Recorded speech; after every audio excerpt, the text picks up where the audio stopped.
우리가 지난 시간에는 연간등가 분석이라는 주제를 가지고 함께 공부를 했었죠. 연간등가 분석이라고 하는 것은 현재도 아니고 미래도 아니고 연간등가의 관점에서 현금의 유입이 현금의 유출보다 더 큰가를 평가하는 방법론이었습니다. 따라서 이때는 연간등가라고 하는 을 구했었죠. 영어로는 annual equivalent라고 해서 우리 약자로 EE라는 표현을 사용을 했었습니다. 그래서 이렇게 구해진 연간 등가가 0보다 크면 경제성이 있음, 이런 결론을 내리는 방식이었죠. 연간 등가가 0보다 크다라고 하는 것은 매년 현금의 유입보다 현금의 유출이 작았다는 걸 얘기를 하는 거죠. 즉 현금 유입이 현금 유출보다 더 컸기 때문에 경제성이 있다라고 결론을 내릴 수 있는 그런 방법론이라고 얘기할 수 있겠습니다. 자, 또한 연간등가 방법론이라고 하는 건 몇 가지 케이스에 대해서 현재가치법이나 미래가치법에 비해서 장점을 갖는다라고 얘기를 했었는데요. 자, 첫 번째 케이스가 연간등가 투자 분석이라고 하는 거였죠. 자, 이걸 위해서 우리가 자본 회수 비용이라는 거를 얘기를 했었어요. 초기 투자에서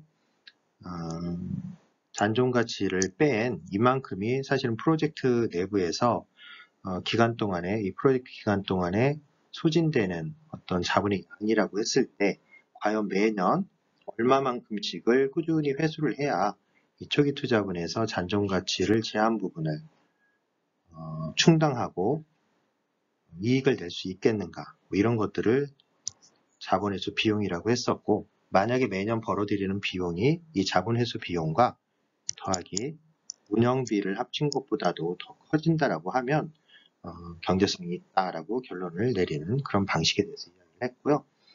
두 번째는 단위 비용에 대한 계산이 있었죠. 그래서 뭐 시간당 절감되는, 시간당 이익이 되는 뭐 이런 돈이 얼마나 되겠습니까?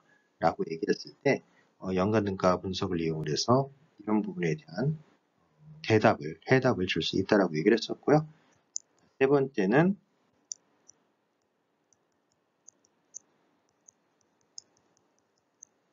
불균등 서비스 기간에 대해서 이에게는 상호 배타적 대안이 있을 때 현재가치법이나 미래가치법에 비해서 상대적으로 연간등가법을 이용을 하면 훨씬 더 간편한 분석이 가능해진다. 뭐 이런 얘기를 했었죠.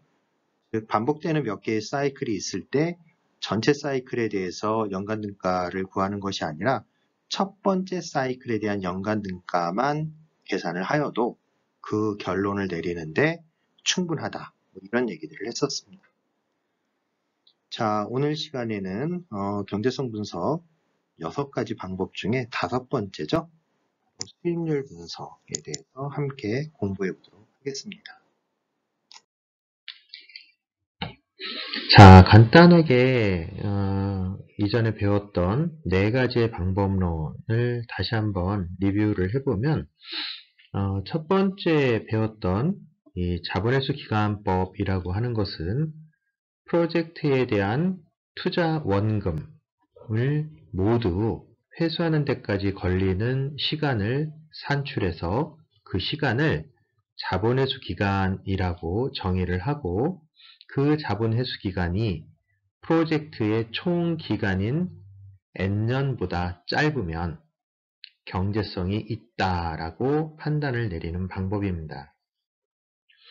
그래서 어떤 경제성의 유무를 판단하는 기준으로 사용하는 지표가 시간, 타임 t가 되는 그런 방법론이라고 얘기할 수 있겠습니다. 자, 반면에 지난주까지 공부했던 3가지의 방법론, 미래가치법, 현재가치법, 연간등가법, 이것들의 경제성 유무 판단 그 지표들은 모두 다 돈의 단위입니다. 즉 금액을 기준으로 해서 경제성의 유무를 판단하는 방법인데요. 자, 이 세 가지 방법 모두 다 어떤 개념에 근거를 한 것이냐라고 우리가 했을 때 항상 나오는 얘기 있죠? 이제 귀에 박혔을 겁니다. 경제적 등가 개념을 이용을 해서 분석을 하는 방법인데, 미래가치법은 경제적 등가를 구하는 기준 연도가 몇 년? 프로젝트가 종료되는 N년을 기준으로 한 것이고, 현재가치법은 프로젝트가 시작되는 0년을 기준으로 경제적 등가를 구한 것이고, 그리고 연등가라고 하는 것은 프로젝트가 진행되는 전체 연수, 즉 1년부터 2년, 3년, N년까지 N등분을 해서 이 경제적 등가를 균등하게 뿌려놓은 개념이라고 얘기를 했었죠.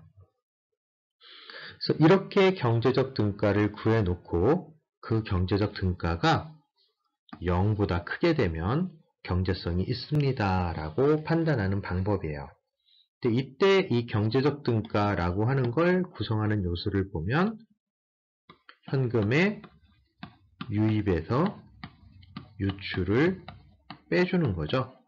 그래서 유입에서 유출을 빼준 게 0보다 커야 되니까 이 얘기는 결국 현금의 유입이 현금의 유출보다 더 크다라는 걸 얘기하고, 이것은 프로젝트 기간 내에 우리가 일정 정도의 순수익을 창출해냈다라는 의미가 되는 겁니다. 따라서 경제성이 있다라고 결론을 내리는 것이 맞는 판단인 것이죠. 자, 이렇게 돈을 기준으로 해서 평가를 하는 세 가지 방법론이 있었고요. 자, 오늘 배우게 되는 수익률법은 앞에 있는 기간도 아니고 금액도 아니고 상대적인 퍼센트를 기준으로 해서 경제성 분석을 하게 되는데, 저 퍼센트는 뭐냐 하면 특정 프로젝트에서 돈이 증가하는 비율을 나타내는 수익률이 MARR, 투자 풀에서 돈을 가만히 기업의 투자 풀에 그대로 두었을 때 돈이 늘어나는 비율인 MARR보다 커지면 경제성이 있다라고 판단을 하는 겁니다. 그래서 뒤에 가서 자세하게 말씀을 드리겠지만, 이 수익률이라고 하는 것은 특정한 프로젝트에서 돈이 증가하는 비율을 의미를 하는 거고요. MARR이라고 하는 것은 기업의 투자풀에 자금을 그대로 두었을 때 돈이 늘어나는 비율을 의미하게 되는 겁니다. 따라서 수익률이 MARR보다 크다라는 건 기업의 투자풀에 돈을 가만히 두는 것보다 특정한 프로젝트로 돈을 옮겨오는 것이 우리 회사에 더 많은 수익을 창출할 수 있는 상황이다 라고 얘기를 하는 것이고, 그 말의 의미는 결국 특정한 프로젝트가 경제성이 있어서 이 프로젝트에 투자를 해야만 한다라는 상황을 의미하고 있는 것이라고 볼 수 있겠습니다. 마지막으로 수익비용 비율법이나 편익비용 비율법 역시 비율을 사용하게 되는데, 수익률법과 마찬가지로 단위가 따로 없습니다. 왜냐하면 이 수익률법이나 수익비용 비율법이나 이 두 가지 방법은 모두 다 상대적인 비율을 이용을 하는 방법론이기 때문에 특정한 단위가 있는 것이 아니죠. 그래서 다시 한번 정리하면 수익률법이나 수익비용 비율법은 디멘전리스, 즉 단위가 없다라는 거고요. 자본회수기간법은 시간, 단위, 그리고 미래가치법, 현재가치법, 연등가법은 모두 금액 단위. 그래서 이러한 부분이 좀 서로 다른 이 경제성 방법론의 특성을 만들어내는 요인이라고 볼 수 있겠습니다. 기본적인 사용 단위가 다르다는 측면이.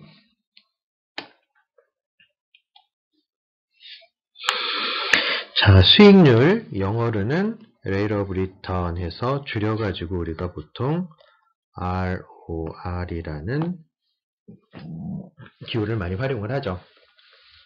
자, 수익률의 정의는 무엇이냐? 프로젝트의 수명기간 동안 투자에 대한 수익의 상대적 비율.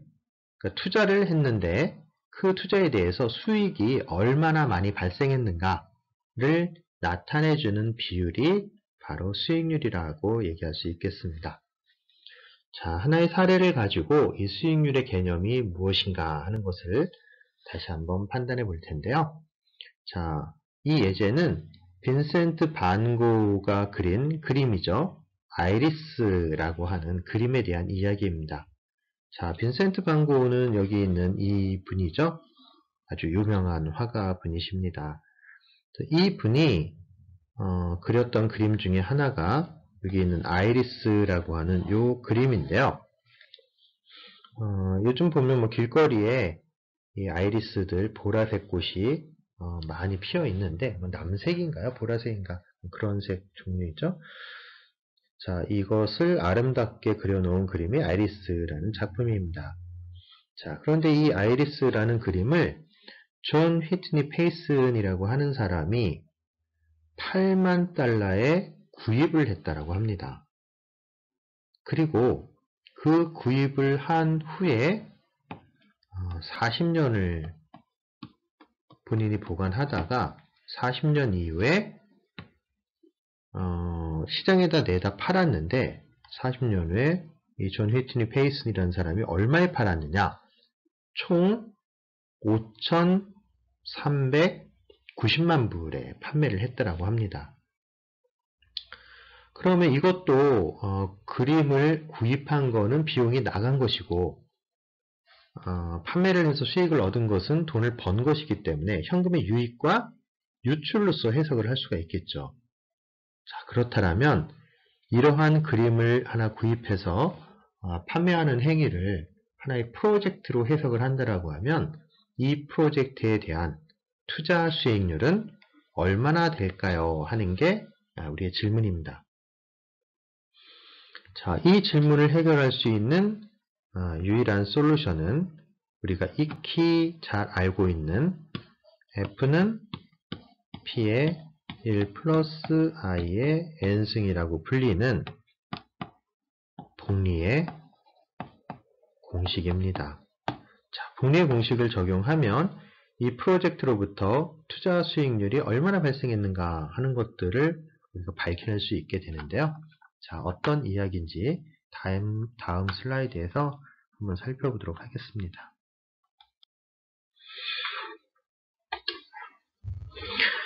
자, 앞에 서술로부터 몇 가지 중요한 정보들을 우리가 뽑아냈는데요.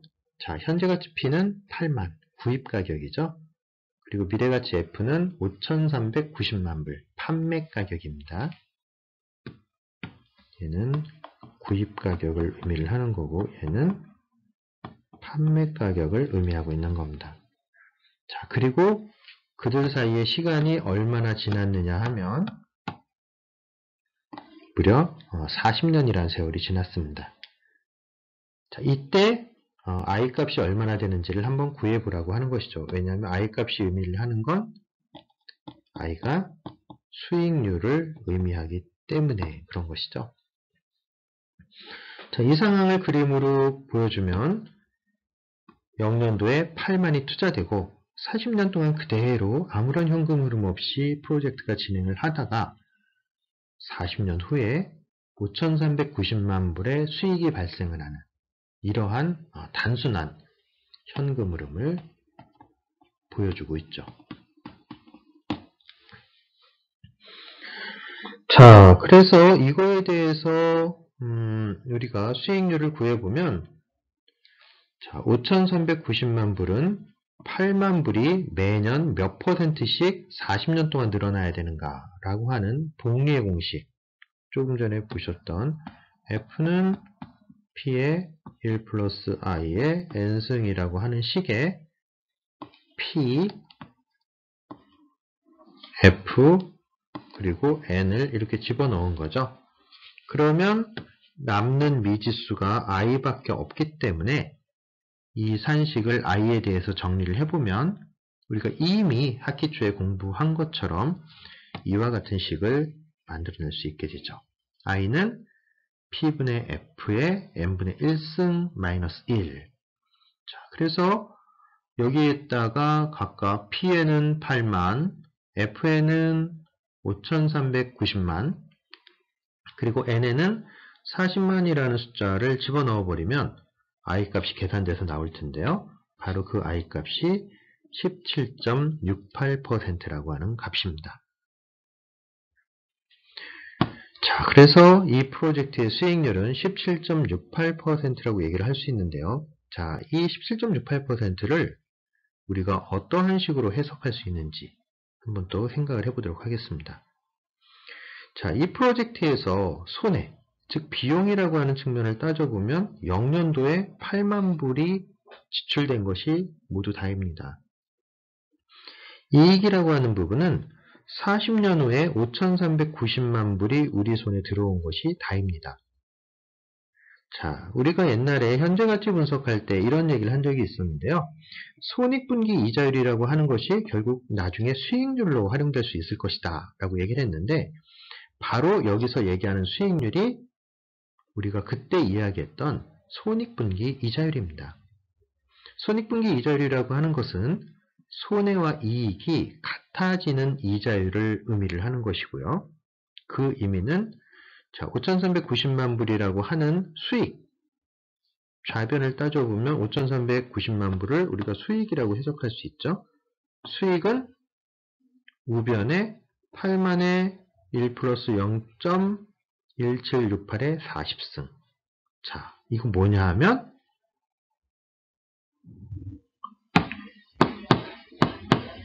비용이라고 얘기할 수 있죠. 근데 수익과 비용이 서로 존재하는 시점이 상이하기 때문에 기준 시점을 몇 년으로 해놓고 비교를 한 셈이 되는 겁니까?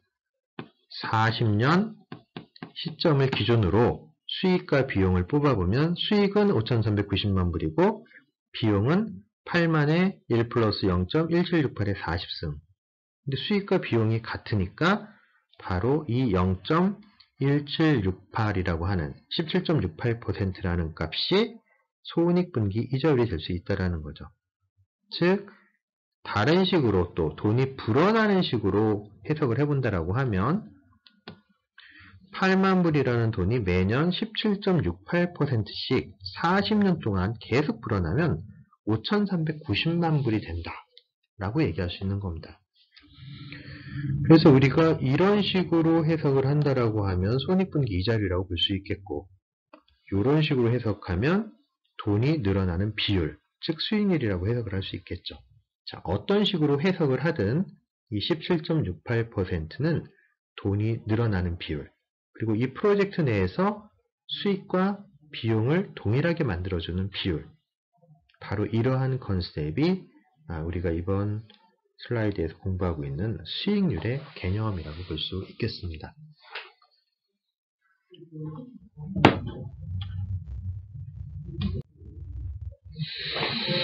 자, 이러한 개념을 바탕으로 해서 수익률법을 정의를 좀 내려보면요.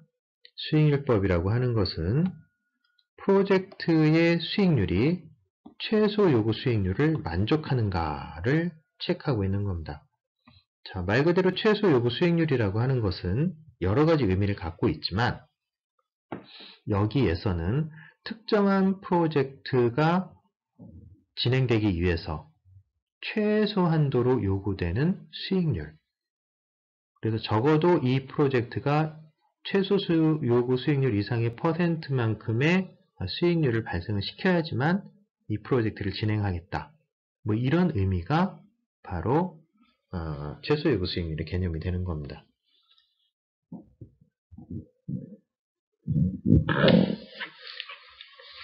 자, 그럼 판정 기준은 어떻게 되느냐? 저 개념에 따라서 우리가 수익률, rate of return을 산출하고 내서 그 수익률이 최소 요구 수익률보다 크다라는 걸 보여주고 따라서 경제성이 있다라고 결론을 내려주시면 되겠습니다. 자, 이런 것이 어떠한 것을 의미하는지 다시 한번 자세하게 살펴볼게요. 자, 앞서 우리가 경제성 분석을 논할 때 기본적으로 아주 중요한 가정 하나를 한다라고 했었어요. 그 가정이 뭐냐면 이 세상의 모든 자금은 투자풀 또는 특정한 프로젝트에만 존재한다라고 가정을 했었어요. 이 세상에 있는 모든 돈은 딱 두 군데에만 존재할 수 있다. 하나는 기업의 투자풀이든지 아니면 기업에서 투자하고 있는 특정한 프로젝트이든지 둘 중에 하나에만 존재를 해야 된다라는 가정을 하고 있죠. 그래서 기업의 투자풀에 돈이 있을 수도 있고 아니면 특정한 프로젝트에 돈이 있을 수도 있는 겁니다. 자, 근데 이때 만약에 자금이 기업의 투자풀에 있다라면 MARR의 비율로 증가한다라고 이야기를 합니다. 자, 그 이유에 대해서는 이미 여러 번 제가 말씀을 드린 적이 있는데, 자, 이때 MARR의 개념은 우리가 최소 요구 수익률의 개념으로 생각을 해보면 돼요. 자, 최소 요구 수익률이 뭐냐면 내가 어떤 프로젝트에 투자를 할 때 적어도 이만큼, 즉 MARR의 비율만큼 수익이 나야지만 투자를 하겠다란 말이죠. 자, 그 말을 거꾸로 뒤집어서 얘기를 해보면 적어도 MARR 이상 돼야지 특정한 프로젝트에 투자하겠다? 그 얘기는 가만히 냅둬도 내가 MARR 정도의 비율로는 돈을 언제든지 불려낼 수 있다. 증가시킬 수 있다. 라는 자신감의 표시예요. 그래서 투자풀의 냅둬도 가만히 냅둬도 MARR로 증가를 하니까 특정한 프로젝트에 투자를 하려면 적어도 MARR보다는 높은 비율로 수익을 발생시켜야 그 프로젝트에 투자하겠다는 얘기가 되는 겁니다.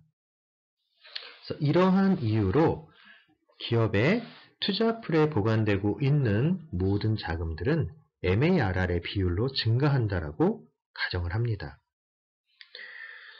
자, 그리고 그 돈이 만약에 특정한 프로젝트로 가면 조금 전에 말씀드렸다시피 특정한 프로젝트의 ROI 값, 수익률로 증가를 하게 되겠죠. 자, 그래서 투자풀에 있는 돈이 프로젝트로 옮겨가는 행위를 우리가 투자라고 얘기를 했고요. 프로젝트에 있는 돈이 투자풀로 옮겨지는 걸 투자 자금의 회수라고 이야기를 하게 되는 겁니다. 자, 그래서 이제 너무 자명한 거죠. 왜냐면 투자풀에 돈을 냅두면, 가만히 냅두면 MARR로 증가하고, 프로젝트에 돈을 투자하면 ROR로 증가하고, 그럼 언제 특정한 프로젝트에 투자를 하겠습니까? 라는 거예요. 바로 ROR 값보다, MARR 값보다 ROR 값이 더 커져야지만 특정한 프로젝트에 대한 투자의 정당성이 생길 수가 있는 것이죠. 따라서 이러한 논리를 바탕으로 특정한 프로젝트의 수익률 ROR이 기업의 투자풀의 MARR보다 크면 해당되는 프로젝트를 채택하겠습니다. 라는 결론을 만들어낼 수 있는 겁니다.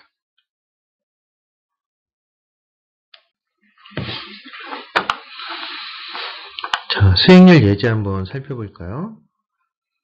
1970년도에 월마트 스토어의 공개 시 100주당 가격은 1650달러였다 라고 합니다. 그러던 게 2000년 현재 100주당 가격이 1331만 2000달러로 변했다라고 해요. 자, 이 프로젝트의 투자 수익률은 얼마입니까? 라는 게 첫 번째 질문이에요. 자, 1650이었던 게 1331만 2000이 됐다라고 해요. 자, 그러면 우리가 분계공식 컨셉에서 본다라고 하면 1650이 의미를 하는 게 P가 되는 거고요.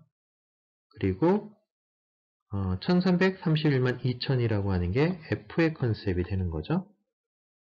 그리고 또 하나의 정보는 여기에 있죠. P가 존재하는 1970년도와 F가 존재하는 2000년도 사이에 뭐죠? 차이.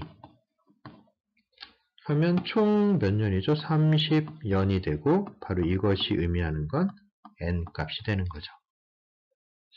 그래서 N과 P와 F 이 세 가지를 알고 있다라면 얘를 바탕으로 뭘 구할 수 있어요? I를 구할 수 있죠.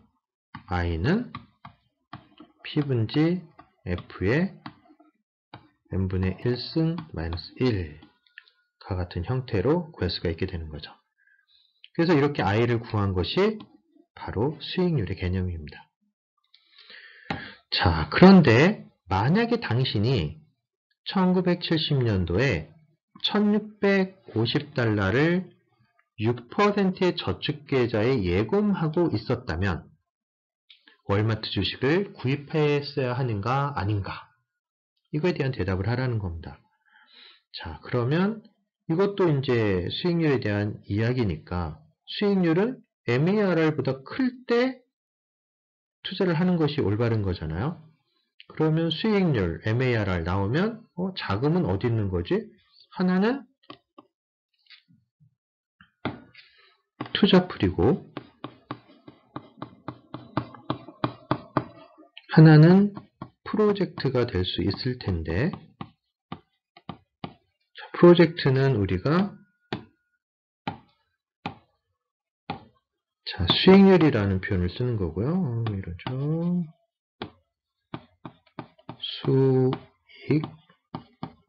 수익률이라는 표현을 쓰는 거고 투자풀은 최소요구 수익률 MARR이라는 표현을 쓰는 거죠. 자, 그렇다면 이 프로젝트에서 이 투자풀과 프로젝트의 컨셉에 해당하는 것이 무엇이겠습니까? 라는 거예요. 자, 이때 이 투자풀의 개념에 해당하는 것은 바로 저축계좌 되는 거고요. 특정한 프로젝트라고 얘기를 하는 거는 바로 월마트의 주식이 되는 거죠. 그리고 투자풀의 MARR은 저축계좌의 수익률을 대표하는 6%가 되는 거고 프로젝트의 수익률은 우리가 구한 I값이 되는 거죠. 그럼 이러한 컨셉을 가지고 비교를 해보면 과연 투자풀에 돈을 두는 게 좋을지 프로젝트에 돈을 두는 것이 좋을지 하는 것이 판단될 수 있고 그 판단 기준은 바로 우리가 구한 수익률이 6%보다 커지면 월마트 주식을 사는 것이 더 낫다라고 판단을 하는 게 맞았던 거죠. 자, 계산 과정 한번 볼까요?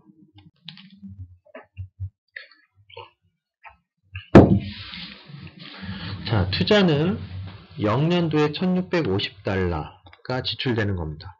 뭐냐면 주식을 구입하는 행위죠.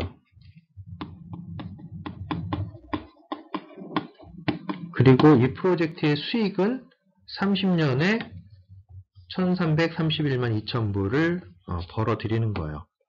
실제적인 행위는 뭐냐면 주식을 판매하는 행위죠. 쉽게 말해서 지금 주식을 구입해서 30년 후에 주식을 판매하는 이런 하나의 프로젝트라고 해석을 하시면 되는 겁니다. 주어진 정보로부터 P를 찾아보면 1650, F는 1300만, N은 30. 아까 정보가 주어져 있었죠? 자, 거기로부터 F는 P의 1 플러스 I의 N승 공식을 이용을 해서 자, 이렇게 해놓고 I 값을 구하면 되죠? I 이렇게 구하면 뭐 불편하니까 우리가 미리 공부했던 이 내용을 그대로 적용을 해서 구해보시면 I는 35% 이런 걸 구할 수가 있습니다. 자, 굳이 한번 해볼까요? 1600 1650분의 133120000 이거를 몇 승을 해줘요? 30분의 1승을 해주고 빼기 1 값을 해주면 이 계산 결과가 0.35 이렇게 나온다라는 겁니다. 퍼센트로 나타나면 35%가 되는 거죠. 자, 그래서 아까도 말씀드렸다시피 이 문제 상황에서 투자풀에 해당하는 것은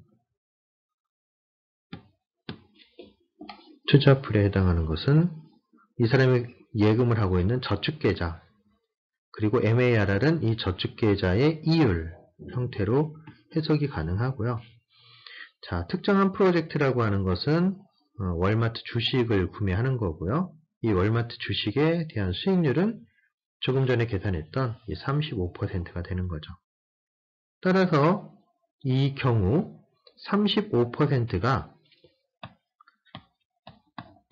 당연히 6%보다 크죠. 수익률이 MARR 보다 더 큰 상황이니까 이거로부터 우리는 어떤 결론을 내립니까? 경제성이 있음. 이런 결론을 내려주셔야겠죠.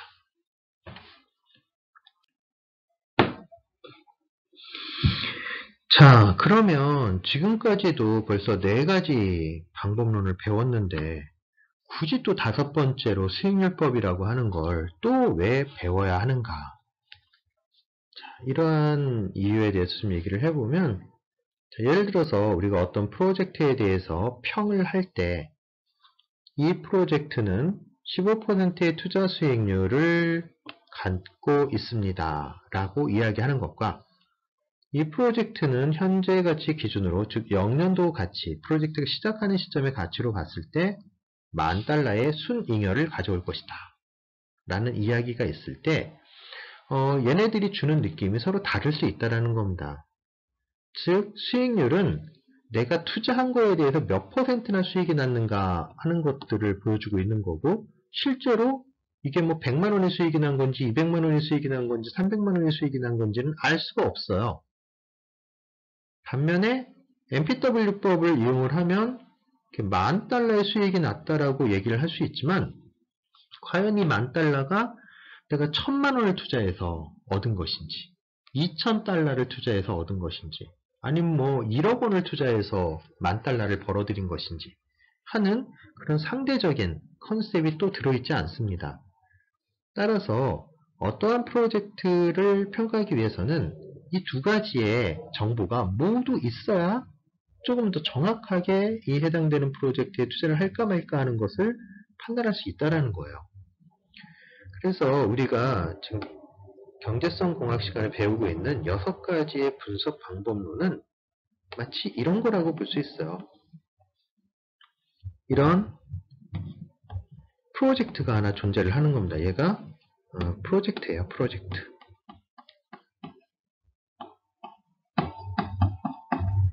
자, 이런 프로젝트가 하나가 있는데 이 프로젝트에 대해서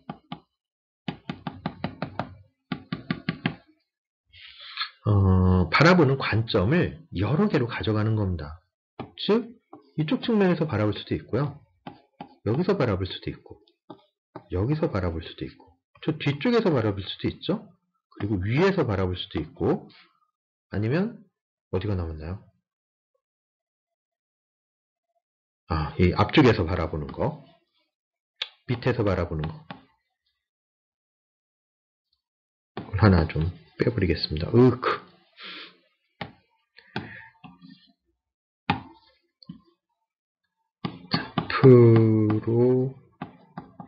프로젝트가 있고요. 자, 그 프로젝트를 바라보는 좀 진한 거로 다시 한번 하죠. 전, 후, 좌, 우, 상, 하 해서 총 6가지의 프로젝트를 바라보는 관점을 제공하는 것이다 라고 얘기할 수 있을 것 같아요. 그래서 어떤 관점에서 봐도 이 해당되는 프로젝트가 경제성이 있는 거면 경제성이 있는 거겠지만 이 바라보는 관점에 따라 가지고 사용되는 그러니까 제공할 수 있는 정보들이 달라질 수 있는 거죠. 그래서 그러한 개념으로 봤을 때 이 6가지의 방법론 모두가 다 나름대로의 활용처가 있다. 그리고 하나의 프로젝트를 좀 더 자세하게 이해할 수 있는 도구들을 제공한다. 뭐 이렇게 평가를 해볼 수 있을 것 같습니다. 그래서 어떤 특정한 프로젝트에 대한 상대적 개념과 절대적 개념의 경제성 평가 결과를 제공하는 것이 바로 6가지의 분석 방법론이다 라고 해석을 하시면 되겠습니다.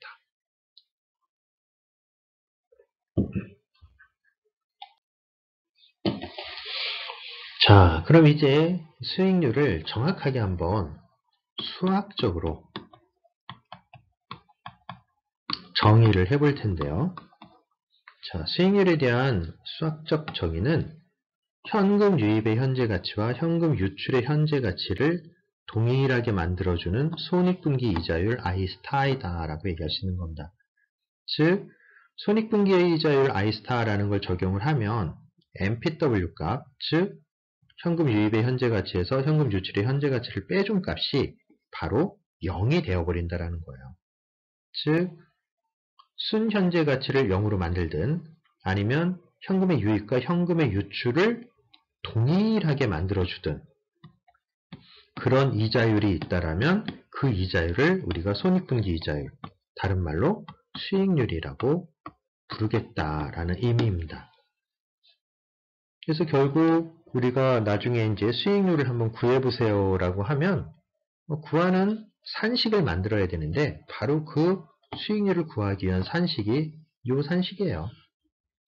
MPW를 구하는 식을 만들어 놓고 그걸 0으로 만들어주는 I값을 찾든지 아니면 PW 유입에서 PW 유출을 빼는 형태의 식을 만들어 놓고 그 식을 0으로 만들어주는 이자율을 찾든 하는 방법으로 향후의 수익률을 우리가 산출해내게 될 겁니다. 자, 수익률 정의와 관련된 사례를 한번 볼게요.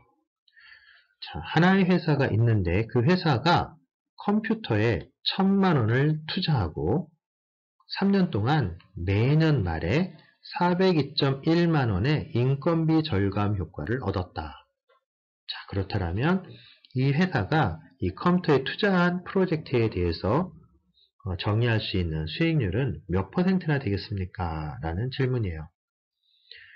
자, 이 프로젝트, 즉 컴퓨터 투자 프로젝트에 대해서 현금 흐름도를 한번 그려보면 일종의 지금 뭐 굳이 제목을 붙여본다라고 하면 컴퓨터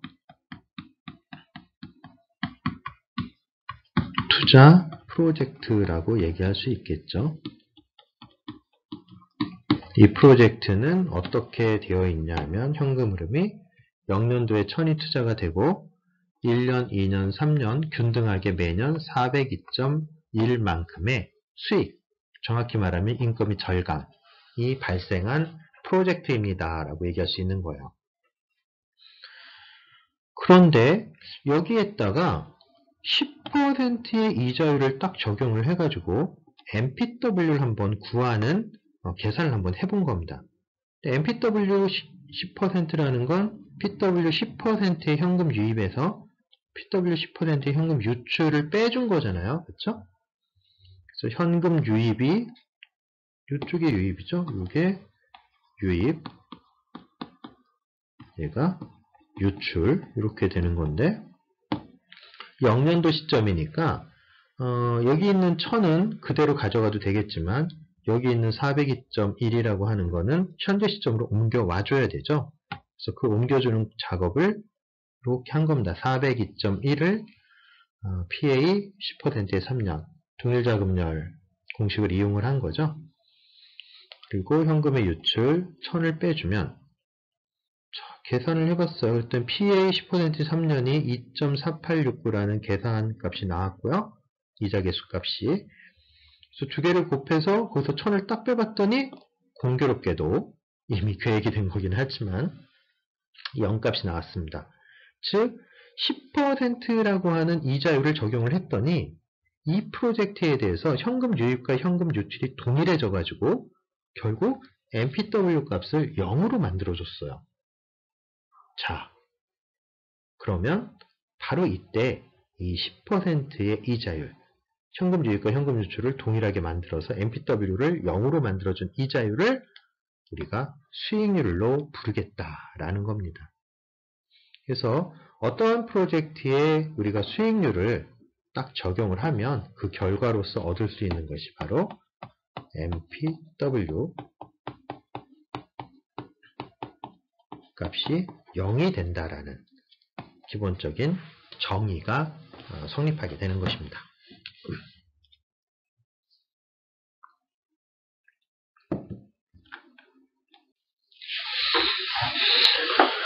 자, 수익률 정의 계속 말씀드려보면 조금 전에 말씀드렸다시피 NPW I스타는 PW 현금 유입에서 PW 현금 유출을 뺀 거고 그걸 0으로 만들어준 이자율 I스타를 수익률이라고 얘기한다고 했어요.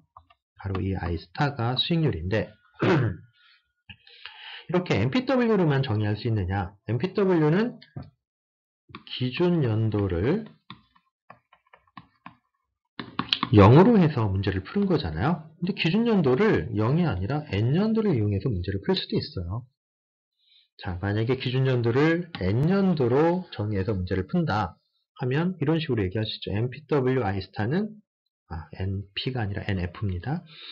FW 현금 유입에서 FW 현금 유출을 빼준 값이고 그게 0으로 되면 바로 그 이자율 I스타를 수익률이라고 얘기할 수 있다라고 얘기하는 거죠.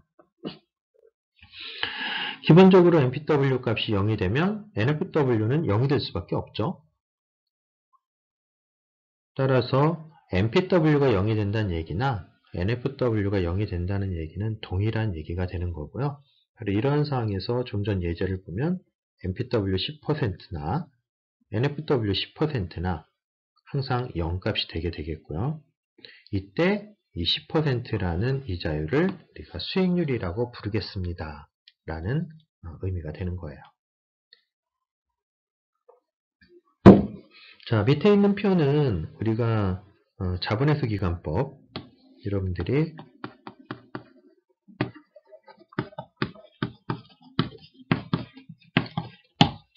적용을 할 때 만들었던 표입니다. 근데 그때랑 차이가 나는 부분이 있어요. 원래 이 자본회수 기간법을 적용을 할 때는 이 자본 비용에 사용하는 비율을 뭘 썼었냐면 MA RR 값을 이용을 해서 자본 비용이라고 하는 것을 산출해 냈었습니다. 바로 이 자본 비용. 그런데 이 표에서는 자본 비용을 산출하는데 MARR 값을 사용하지 않았고요. 조금 전에 우리가 구했던 바로 내부 수익률, 즉 수익률 값 10%를 갖다가 여기다가 적용을 했습니다. 자, 그 결과 어떤 일이 벌어지는가 하는 것들을 좀 살펴보면요. 자, 0년도에 1000이 투자가 돼서 누적 현금 흐름을 따져보면 마이너스 1000입니다. 자, 0년도 말과 1년도 초는 같은 시점이 되는 거죠. 그래서 자, 1년도로 이 잔액이 넘어와서 자, 1년의 현금 흐름, 2년, 3년에 다 420.1이 들어왔죠. 그런데 1년 말이 됐을 때 1년 동안 그 돈에 대한 수익, 돈에 대한 사용료, 일종의 이 자본 비용은 기업의 자금에 대한 사용료를 내는 것과 유사한 개념이라고 얘기를 했었어요. 마치 이자가 채권자에게 돈에 대한 사용의 대가로 지불하는 것처럼 기업에 있어서 이런 투자 프로젝트의 자본 비용이라고 하는 것은 기업의 투자풀에 있는 자금을 내가 꺼내 쓰는 대가로 기업에 지급하는 사용료다라고 해석할 수 있기 때문에 내가 지금 돈을 꺼내온 크기가 1000이죠. 그래서 1000을 갖다 1년 동안 썼어요. 그런데 사용료를 지금 내부 수익률에 해당하는 것만큼 낸다라고 가정을 하고 있기 때문에 1000에 대해서 10%니까 100을 지출하게 되겠고요. 돈을 402.1을 벌어들였지만 자본 비용으로 100을 제하고 나면 실제 투자 자본을 회수하는 데는 302.1밖에 못 쓰이게 되는 거죠. 그래서 전년도의 프로젝트 잔액에서 302.1을 감해주면 결과적으로 프로젝트에 투자된 채 아직까지 회수되지 못한 돈은 697.9로 산출을 해낼 수가 있겠습니다. 자, 동일한 과정을 다음 연도에 대해서 하면 402.1을 벌어들이고 이번에는 698. 왜냐면 아직까지 회수되지 않은 돈은 이제 698 정도밖에 안 되니까요. 여기 있는 금액이 올라온 거죠. 그거의 10% 69.8을 빼고 투자 자본을 회수하는 데 사용된 돈은 332.3. 그래서 전년도의 누적 현금 흐름, 즉 프로젝트 잔액에서 332.3을 빼버리면 마이너스 365.6이 되겠고요. 다시 이것이 1로 넘어가고 1년 동안의 투자 자금에 대한 사용료를 계산해냅니다. 그 사용료를 현금 흐름에서 제하고 투자 자본 회수액을 구해주면 최종적으로 값이 0값으로 끝나게 된다는 거예요. 자, 여기가 0으로 끝난다는 얘기는 3년 말의 프로젝트 잔액이 미래가치를 이야기하는 것이기 때문에 즉 순미래가치를 나타내는 NFW 값이 뭐가 된다는 얘기예요? 0이란 얘기입니다. 즉 NFW 값을 0으로 만들어주는 이자율, 그것이 바로 IRR 또는 ROR 또는 수익률의 개념이 된다는 거죠. 그래서 어떤 프로젝트의 자본 비용으로서 ROR 또는 IRR이라고 불리는 수익률을 적용을 하면 프로젝트의 잔액이 손해도 나지 않고 이익도 나지 않는 상황이 되어버린다는 거예요. 왜냐? 수익률 자체가 손익분기 이자율이잖아요. 손해도 발생하지 않고 이익도 발생하지 않는 이자율이기 때문에 바로 그 이자율을 적용을 해서 이 루트를 한번 쫙 돌고 나면 최종적으로 0값으로 끝나게 된다는 겁니다.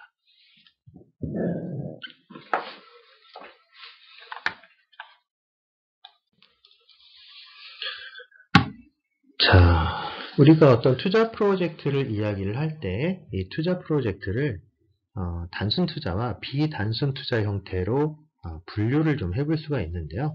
자, 이 말의 의미는 뭐냐?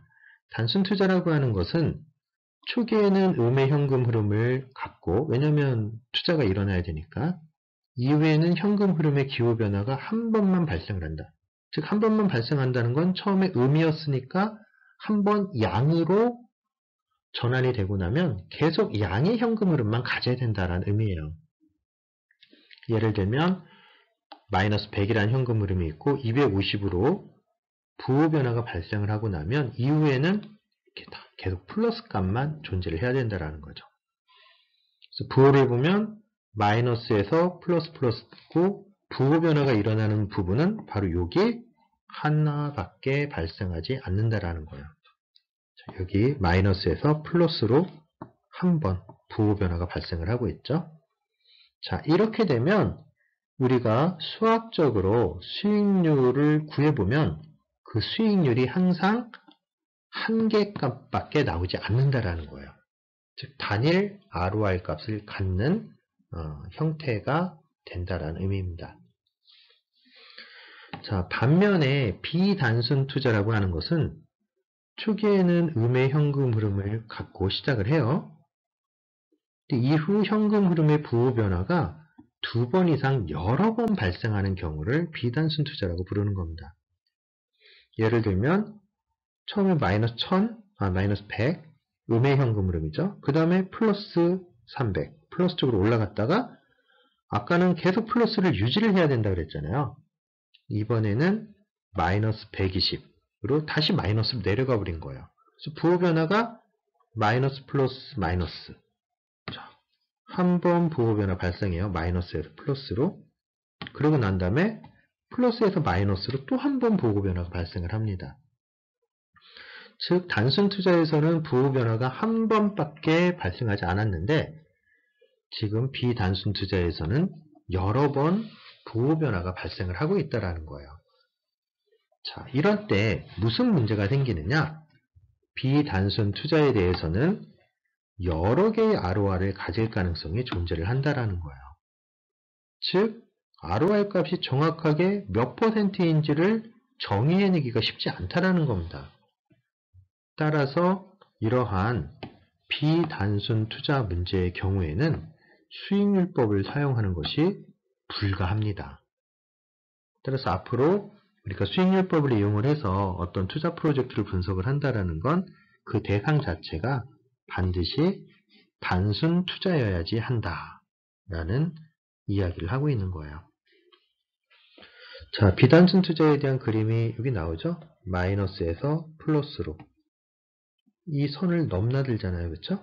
다시 플러스에서 마이너스로. 그래서 한 번, 두 번 부호 변화가 발생한 겁니다. 여기선 한 번밖에 부호 변화가 발생하지 않았는데. 따라서 왼쪽은 단순, 오른쪽은 비단순. 단순은 수익률법을 적용할 수 있고 비단순은 수익률법을 사용할 수 없다. 라는 이야기를 하고 있습니다.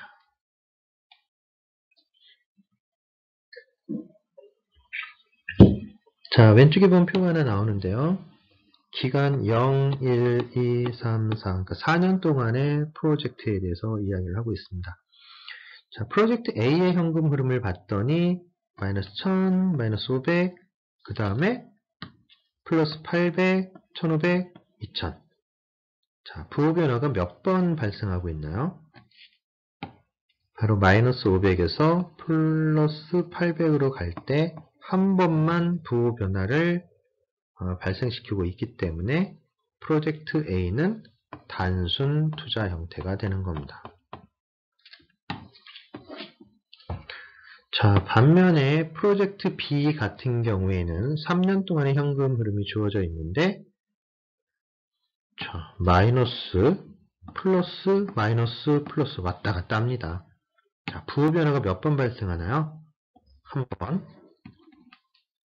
플러스에서 마이너스로 두 번, 다시 마이너스에서 플러스로 세 번. 무려 세 번이나 부호 변화가 발생하고 있습니다. 따라서 이러한 경우엔 프로젝트 B는 단순 투자가 아니라 비단순 투자로 분류가 되게 되겠고 그 결과 현재가치법을 이용을 해야 된다. 이 얘기는 먼저 수익률법을 사용하는 것이 불가하다. 그럼 어떻게 해야 되느냐? 현재가치법을 이용을 하라는 겁니다. 현재가치법 사용할 땐 단순 투자냐 비단순 투자냐 이런 별다른 제약이 존재하지 않았었잖아요. 따라서 가장 제너럴한 방법론인 현재가치법을 이용을 해서 비단순 투자에 대한 문제를 해결하십시오 라는 얘기예요.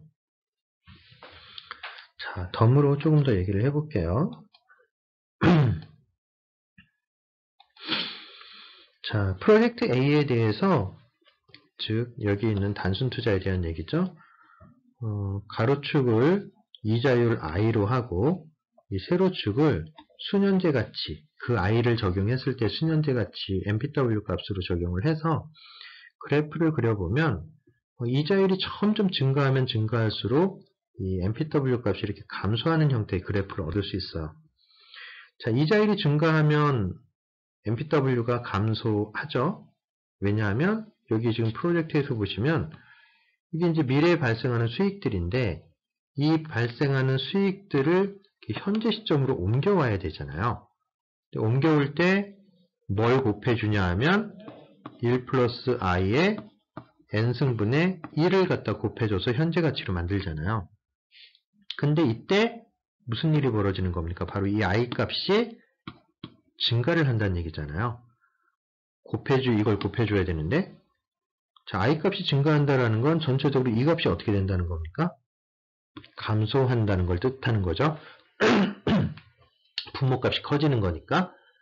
따라서 이렇게 곱해지는 값이 작은 값이 곱해지기 때문에 이 미래에 대한 수익을 현재 가치로 바꾸게 되면 그 값이 작아지게 되겠고, 계속 이자율이 커지면 더 작아지게 되는 거죠. 그래서 그러한 이유로 이렇게 이자율이 증가함에 따라서 MPW 값이 감소되는 형태의 그래프가 나오게 되는 겁니다. 자, 이때 계속 감소를 하다가 특정한 이자율이 되면 MPW 값이 0 값이 되게 될 텐데요. 바로 이 MPW 값을 0으로 만들어주는 이자율, 여기선 44.24%, 얘를 수익률이라고 부르는 겁니다.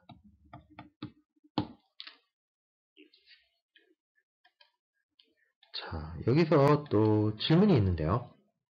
자, 만약에 이 선이 지금 끝까지 그려져 있지 않은데요.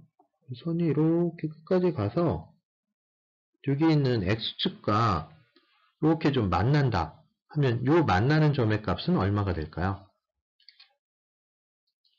MPW 값이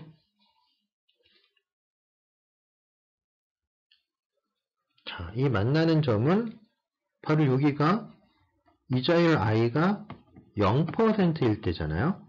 이자율 0%라는 건 무슨 의미죠? 돈의 시간적 가치가 어떻다라는 거예요.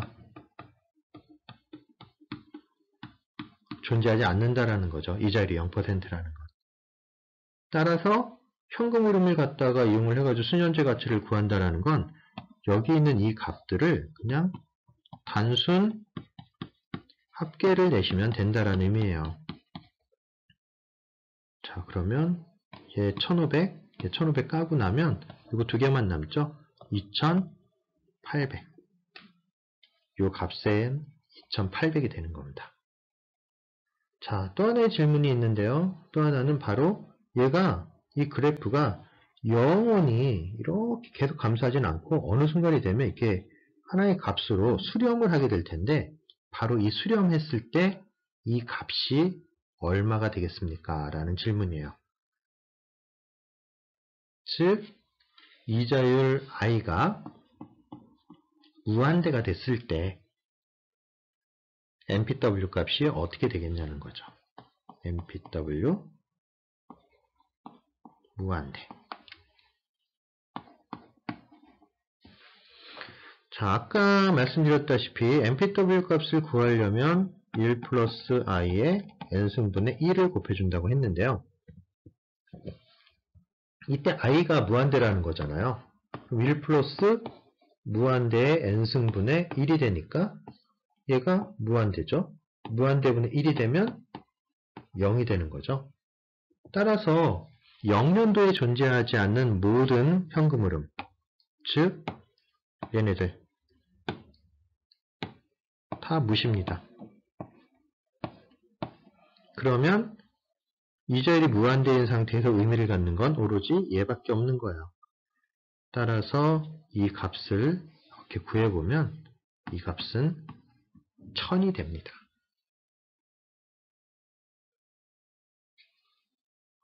여기는 2800.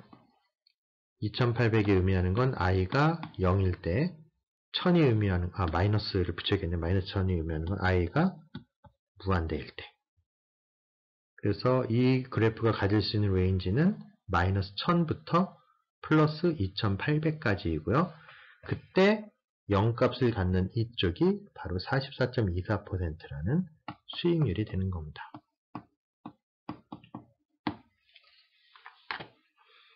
자, 단순 투자에 대해서는 이런 해석들이 좀 가능하고요. 자, 비단순 투자의 경우 한번 볼게요. 비단순 투자도 똑같이 이자율 i를 증가시켜 가면서 MPW 값을 이렇게 구해봤어요. 그랬더니 이 그래프가 이렇게 요동을 칩니다. 이렇게. 그래서 MPW를 0으로 만들어주는 게 수익률의 정의잖아요. 그 정의에 충실하게 따라가 보면 얘는 수익률이 여기 하나, 여기 하나, 여기 하나 3개가 나타납니다. 여긴 i가 10%일 때, 얘는 i가 30%일 때, 얘는 i가 50%일 때. 그럼 도대체 수익률이 몇 %라고 얘기를 해야 될까요? 자, 예를 들어서 MARR이 20%라고 가정을 해봅시다. 그럼 이 프로젝트 경제성이 있는 걸까요? 없는 걸까요? 수익률법에서 판단을 하는 기준 뭐죠? 수익률이 MARR보다 크면 경제성이 있는 거잖아요. 그래서 만약에 MARR이 20%라고 얘기를 한다 그러면 수익률을 30%나 50%라고 얘기를 하면 경제성 있음이에요. 근데 수익률이 10%라고 얘기한다라고 하면 경제성이 없음이에요. 왜냐하면 수익률이 10%도 되고 20%도 되고 30%도 되고 10, 20, 30이 아니네요.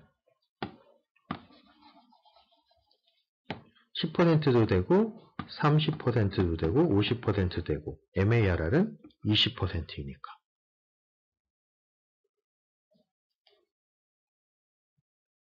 자, 이렇기 때문에 수익률법을 사용할 수가 없습니다. 대안이 뭐라 그랬죠? 바로 현재가치법을 이용하는 거예요. 자, 현재가치법을 적용을 하면 MARR 20%일 때 경제성이 있을까요? 없을까요? 자, MARR 20%를 적용을 하면 그때의 MPW가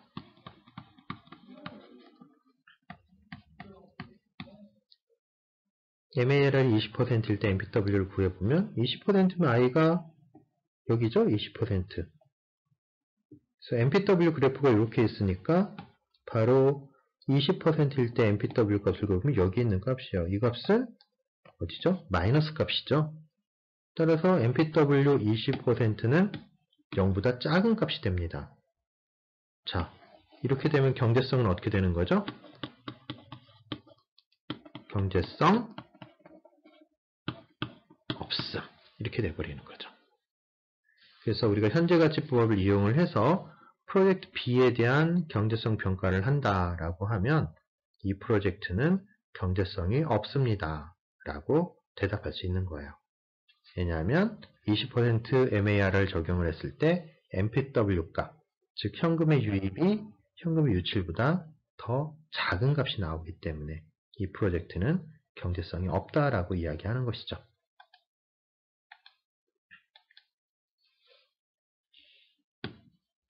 다시 한번 볼까요? 여기가 10이고 여기가 30이면 여기 정도가 한 20% 정도 될 거잖아요. 20%였을 때 MPW 값을 구해보면 여기가 될 텐데 여기가 0이니까 여기가 플러스고 마이너스 영역이니까 즉 요 정보, 요 그래프로부터 MPW 20%는 0보다 작다라는 얘기가 나오고 따라서 현재가치법에 의해 경제성이 없음이라고 결론을 내리게 된다는 겁니다. 그래서 비단순 투자라고 해서 너무 실망할 필요는 없고 수익률법을 사용하지 마시고 여러분들 꿋꿋하게 현재가치법을 이용을 해서 문제를 해결하시면 되겠습니다.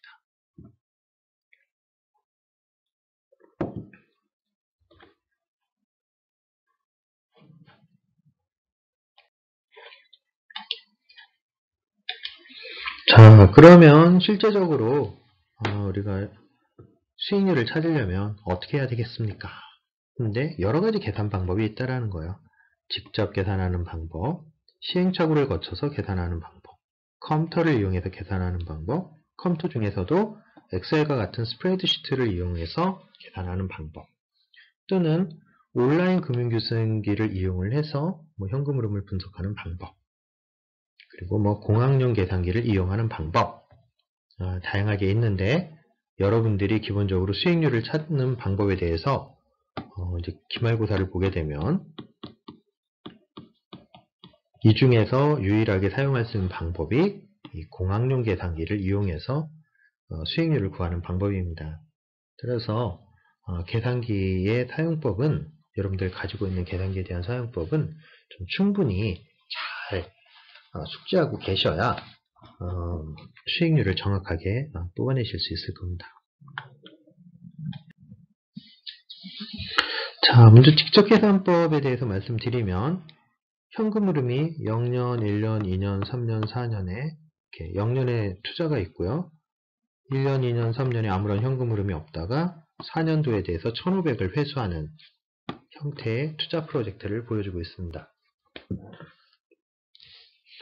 자, 우리 수익률의 정의는 MPW를 0으로 만들어주는 이자율이고, MPW를 0으로 만들어준다는 건 현금의 유입과 유출을 동일하게 만들어주는 이자율이라고 얘기할 수 있는 거죠. 그래서 산식을 어떻게 만들었냐 하면 현금 유입은 현금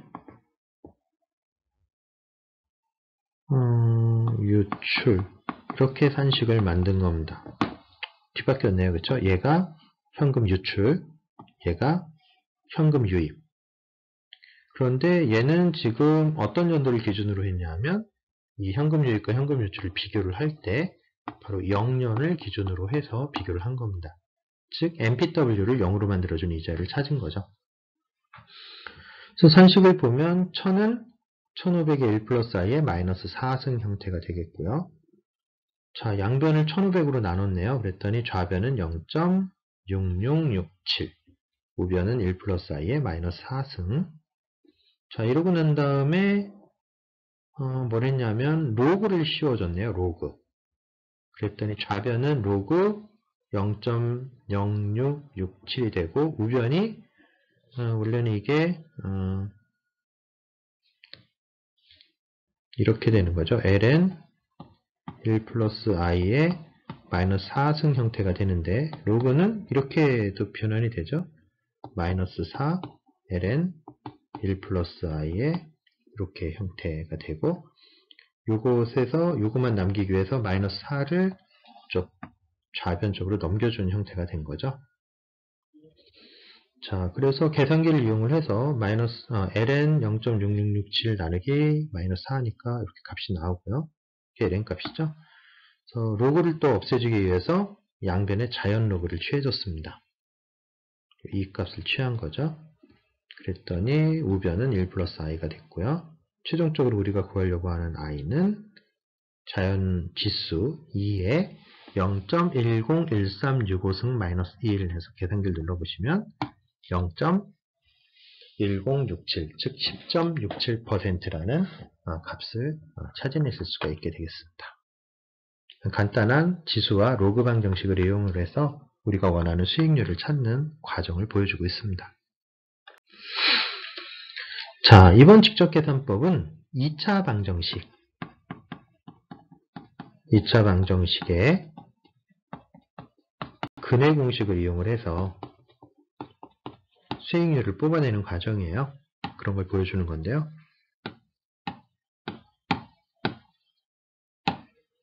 자, 0년도에 2000에 투자가 있었고요. 1차년도와 2차년도를 통해서 1300과 1500을 회수하고 있는 프로젝트입니다. 그래서 MPW 값을 구해보려고 했죠. 그래서 마이너스 2000 그리고 1300을 1 플러스 i로 나눠줬다는 건 얘가 무슨 의미죠? 기준연도를 0으로 했다라는 거죠. 그래서 MPW에 대한 얘기가 되는 겁니다.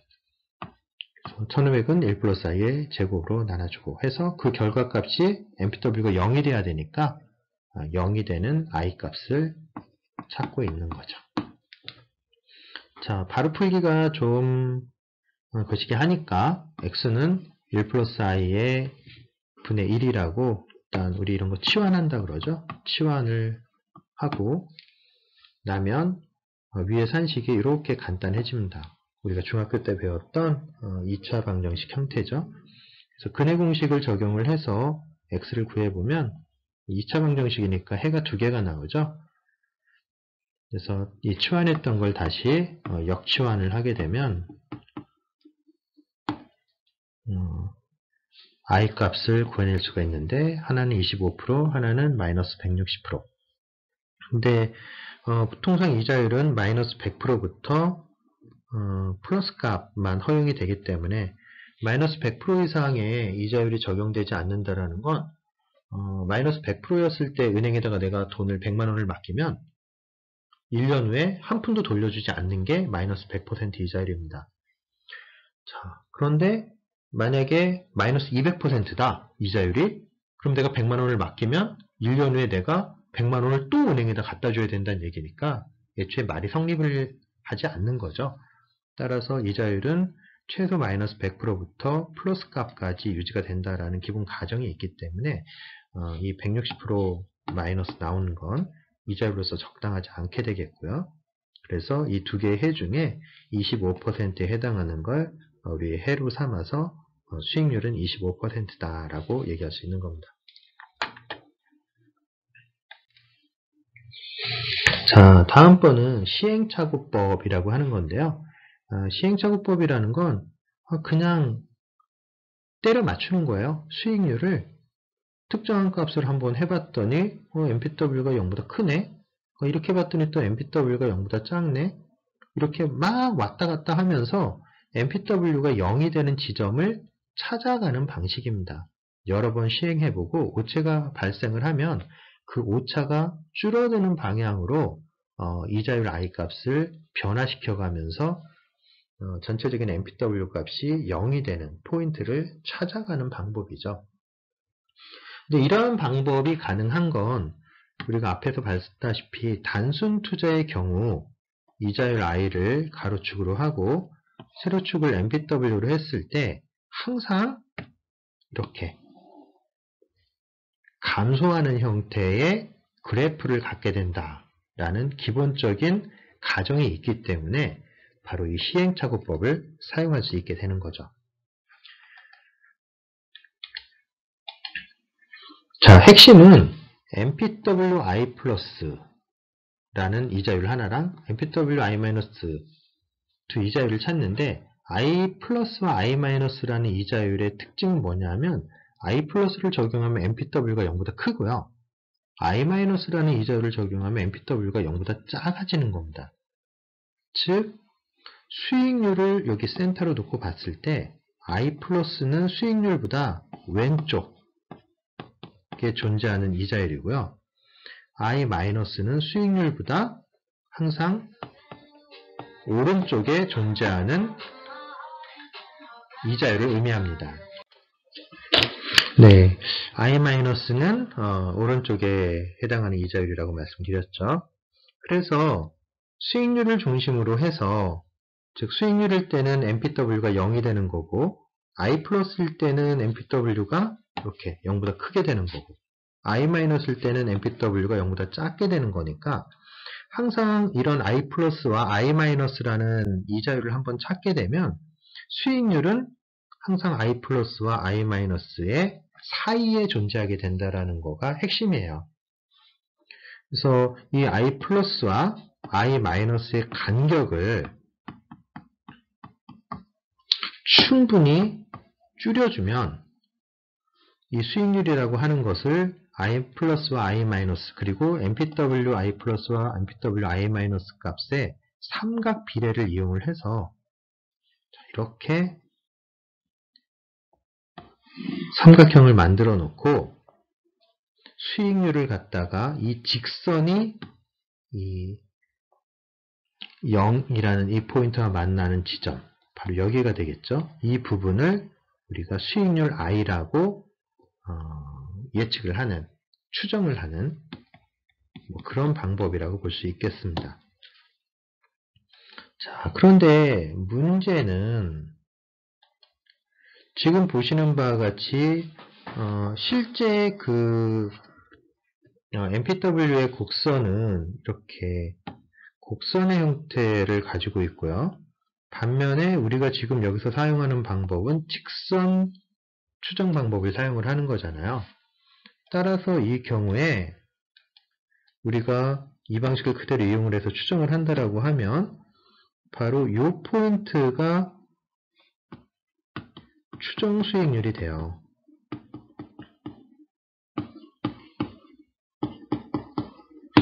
자, 그런데 여기서 가만히 보시면 여기가 참값이고 여기가 추정치니까 이만큼 이게 뭡니까? 바로 예측 오차가 되는 거죠.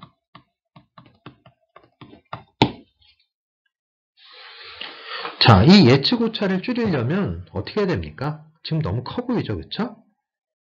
이 예측 오차를 줄이기 위해서는 바로 i 플러스와 i 마이너스의 간격을 충분히 줄여주는 겁니다.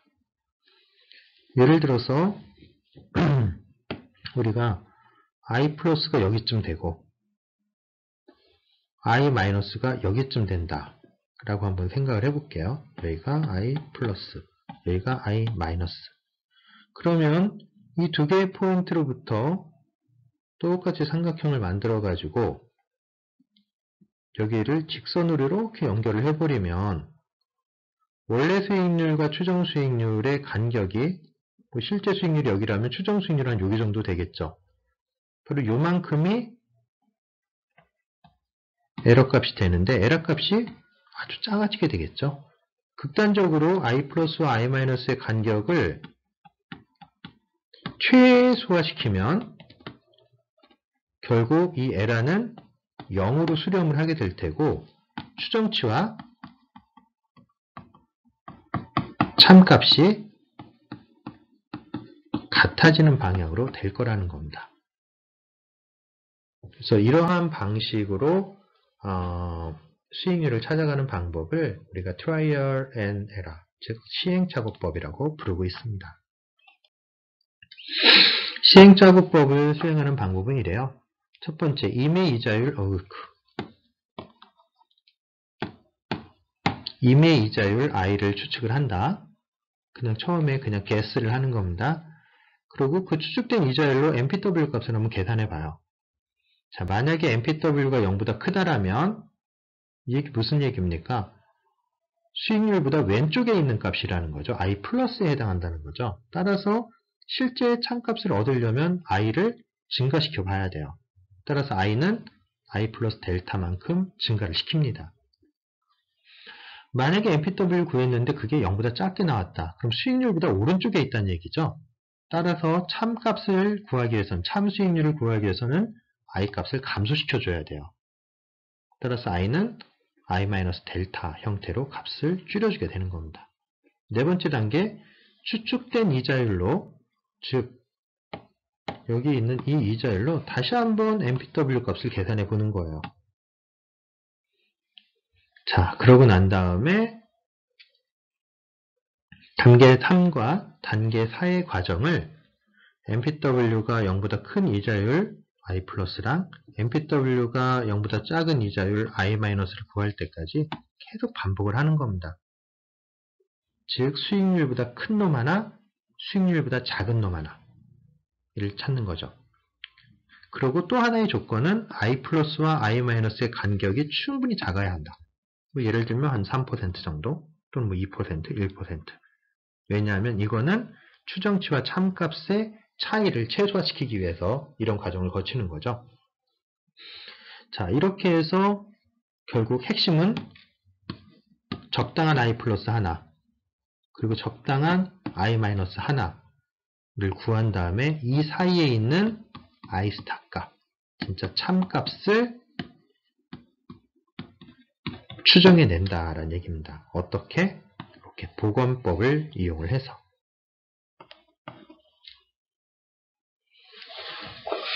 그래서 이런 방식으로 수익률을 진짜 참값은 아니지만 충분히 정확한 예측값을, 추정값을 구해내실 수 있겠습니다. 자, 예제를 한번 볼게요. 0년도에 75,000 투자, 1년, 2년, 3년도에 24,400, 27,340, 55,760 회수. 타이거 공작기계 회사 예제죠. 자, 첫 번째 단계 일단 12%를 추측을 통해서 한번 세팅을 해봤습니다. 자, 12%에 대해서 MPW를 구했죠. 그랬더니 8,270 플러스 값이 나왔어요. 자, 이 얘기는 12%라는 게 수익률보다 왼쪽에 있는 값이라는 걸 의미하는 거죠. 그래서 MPW 값을 0보다 크기 때문에 좀 증가시켜 봤습니다. 어디로? 21%까지. 왜냐하면 MPW 값을 줄여야 되니까. 그래서 MPW 21%를 쭉 구해봤더니 이번에는 마이너스 4,686이 나왔어요. 이 얘기는 21%보다 작은 영역에 수익률이 존재한다는 걸 의미하는 거죠. 그래서 여기로부터 지금 벌써 두 개를 찾긴 했어요.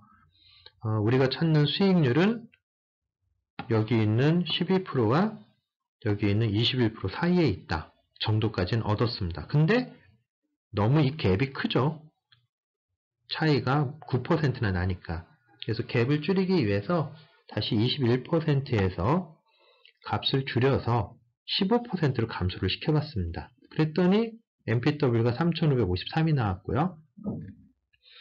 15%에서 다시 18%로 증가를 시켜봤습니다. 그랬더니 MPW가 마이너스 750이 나왔어요. 자, I 플러스 하나, 얘 I 플러스죠. 얘는 I 마이너스 하나 구했는데 이 둘 사이의 간격이 3% 정도밖에 나지 않으니까 충분히 좀 좁혀졌더라고 생각을 한 겁니다. 그래서 15%, 18%, I 마이너스에서 I 플러스를 뺀 게 3% 정도니까 이제 보관법을 적용을 한 거죠. 그래서 결국 15%일 때 마이너스 750, 그리고 18%일 때 플러스 3550. 여기로부터 삼각형을 이렇게 하나 유도를 해낸 겁니다.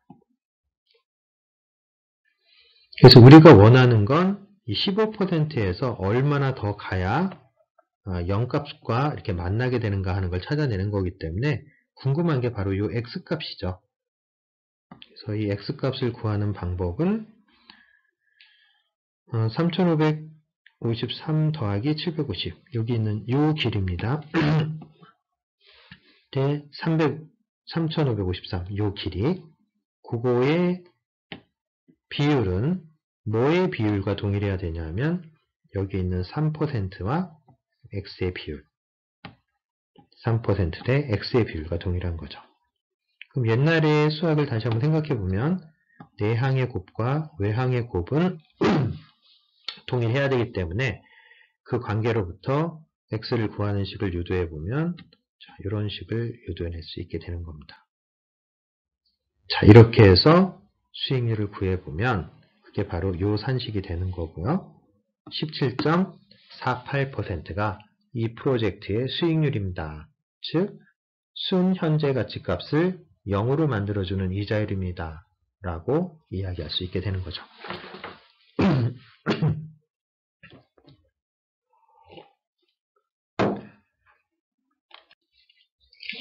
자, 컴퓨터를 이용한 방법입니다. 이자율 i를 이렇게 1%, 2%, 3% 쭉 증가시켜 가면서 NPW 값을 쭉 계산을 해가지고 기입을 한 다음에 그걸 이용을 해가지고 이렇게 그래프를 그려보는 거예요. 자, 당연히 여기 그래프에서 보면 이 부분이죠. 17%에서 18% 넘어가는 사이. 그래서 보면 여기입니다. 17에서 플러스였다가 18에서 마이너스로 넘어가니까 여기에서 요 수평축과 만나는 지점을 찾아보면 대략 뭐 여기 17점 몇 퍼센트 정도 우리가 수익률로서 우리가 추정을 해낼 수 있게 되는 거죠. 그래서 만약에 더 자세한 게 필요하다면 17%와 18%를 좀 더 간격을 좁혀서 예를 들면 17.1, 17.2, 17.3 해가지고 18%까지 이 똑같은 이 엑셀 시트를 하나 더 만드는 겁니다. 그러면 또 어느 간격이 나오겠죠. 어디부터 어디 사이. 그럼 그 다음에 또 17.31부터 뭐 17.32, 33 뭐 이런 식으로 충분히 컴퓨터를 이용을 하면 근사값을 찾아낼 수 있을 거예요.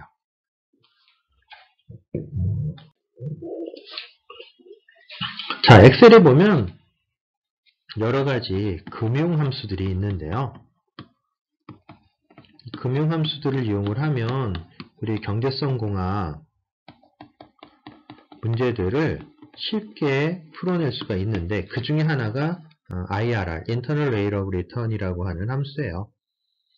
그래서 여기 보시면 어떤 프로젝트에 대해서 0, 1, 2, 3년도의 거를 이렇게 현금 흐름을 연달아서 이렇게 쓰고 IRR 비트부터 B5라고 하는 건 여기 영역을 얘기를 하는 거죠. 이 영역을 딱 잡아주면 IRR 함수를 이용을 해서, 그리고 여기 10%라고 주어지는 건 초기 값을 주는 거예요.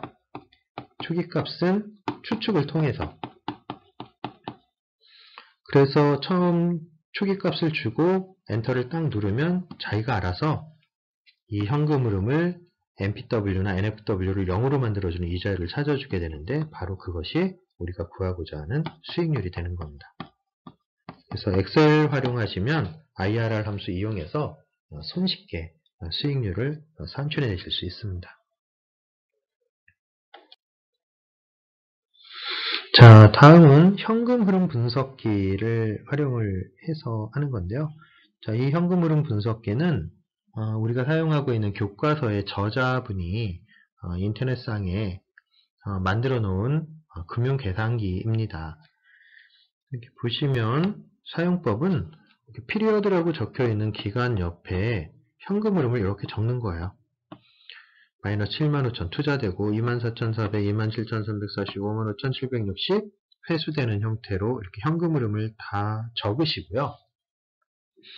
오른쪽에서 우리의 MARR 값 이렇게 입력을 해주시고 이 컴퓨터 버튼을 쫙 누르시면 자동으로 프레젠트 워스 현재 가치죠. 연등값, 미래 가치 뽑아내주고요. 나중에 배우게 될 베네핏 코스트, 그러니까 6번째 경제성 분석 방법도 나오고, 그리고 여기 보면 디스카운티드라고 해서 이게 자본회수 비용, 자본회수 비용이라네요. 자본 회수 기간, 그리고 자본 회수 기간,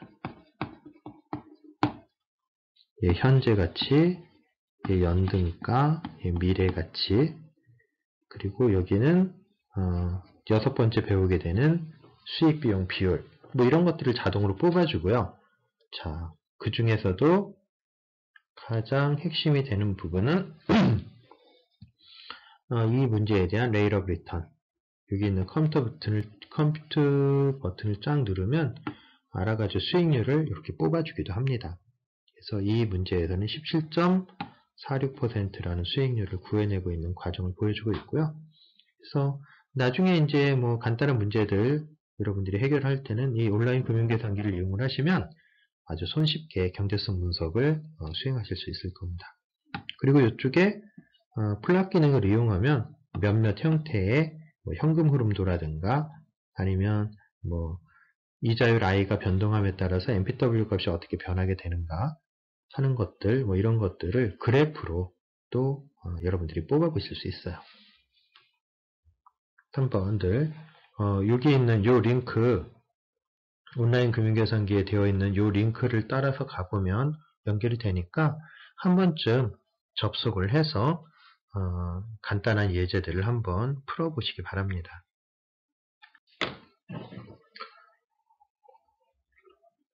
자, 다음으로 공학용 계산기를 활용하는 방법인데요. 예전에도 한번 제가 말씀드린 적 있죠.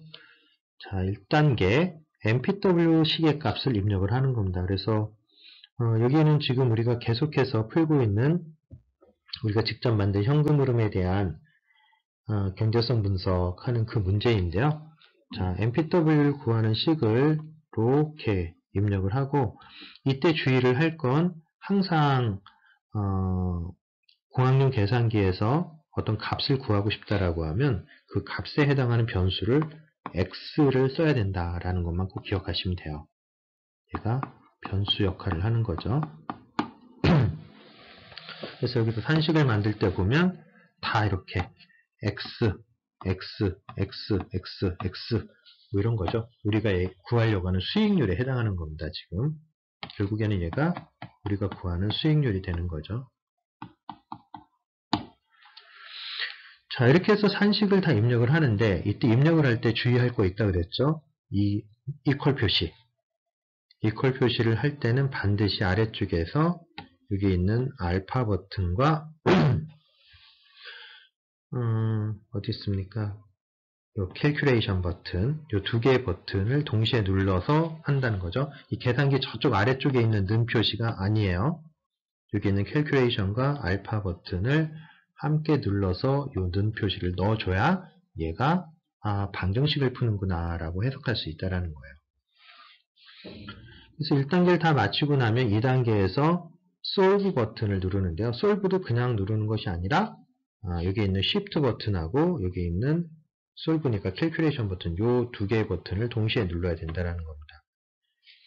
그래서 여기 있는 넣을 때는 이렇게 두 개를 동시에 누르는 거고요. 지금 solve를 누를 때는 요 두 개를 동시에 누르라는 얘기입니다. shift 버튼하고 calculation 버튼하고 그렇게 딱 누르고 나면 얘가 어떻게 화면이 바뀌느냐? 이렇게 화면이 바뀝니다. 그럼 그 상태에서 세 번째 단계로 넘어가는데요. 1는 같이 x의 초기값을 입력을 해줘야 됩니다.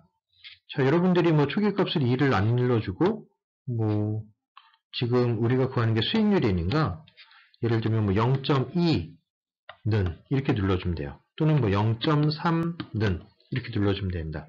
근데 이때 이 는은 또 이게 아니에요.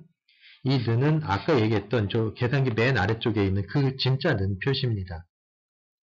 그렇게 입력을 해주시면 화면이 이렇게 바뀌게 되고 우리가 했던 등식이 나오고 x값을 이렇게 구해줍니다. 그럼 이 x값이 수익률이 되는 거고요.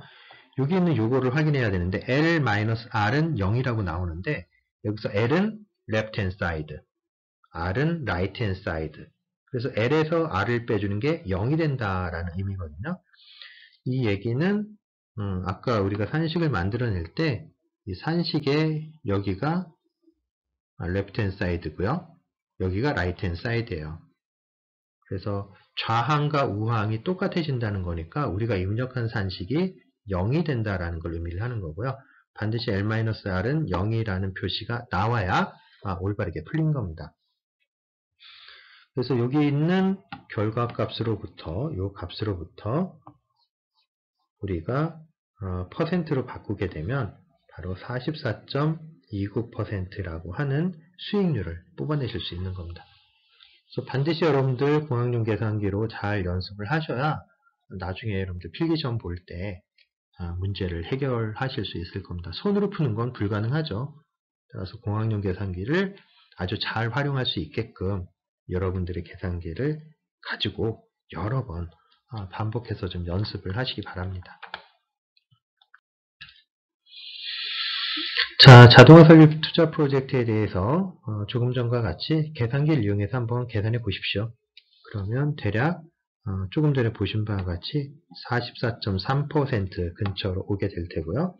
이게 MARR 값 7%보다 크기 때문에 이 관계가 성립이 되기 때문에 경제성이 있다라고 판단을 내리시면 되겠습니다. 항상 우리 이거 잊지 말라 그랬죠? 1.